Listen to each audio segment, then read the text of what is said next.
Chairman Gulberg town Nasratullah की ज़ेर सदारत मुंतखब कौंसिल का इजलास। अवाम की खिदमत हमारा नस्ब लैन है, अवाम को रिलीफ फ्राहम करना हमारी अव्वलिन तरजीह। मोरखा कराची चेयरमैन गुलबर्ग टाउन नसरतुल्लाह की ज़ेर सदारत अराकीन कौंसिल का इजलास में वाइस चेयरमैन मोहम्मद अलियास, अराकीन council municipal commissioner Abdul Hameed Sahag, director council Mohammad Javed, director admin Mohammad Ali, director park Nadeem Hanif, director sanitation Waqar Ahmed, director education director B&R Mohammad Suhail व दीगर बल्दियाती अफसरान ने शिरकत की।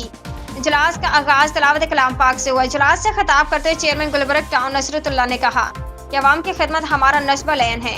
महदूद वसाइल के साथ अवामी खिदमात के काम सर अंजाम दे रहे हैं, अवाम को रिलीफ फ्राहम करना हमारी अव्वलिन तरजीह है। इजलास में मुख्तलिफ करारदादें पेश की गई, जिसमें टाउन म्यूनसिपल कॉरपोरेशन गुलबर्ग के कानूनी और सरकारी अमूर को बेहतर तरीके से सर अंजाम देने के लिए आर्जी कानूनी मशीर की तकरीरी, गुलबर्ग टाउन की हदूद में वाक़या बागात में मौजूद बच्चों के झूले और बरकी आलात के हवाले से मीटर की तनसीब और इससे हासिल होने वाले महसूलात में इजाफा करने की मंजूरी और गुलबर्ग टाउन के इंतजामी अमूर को मजीद बेहतर करने के लिए इक़दामात के हवाले से करारदाद पेश की गई।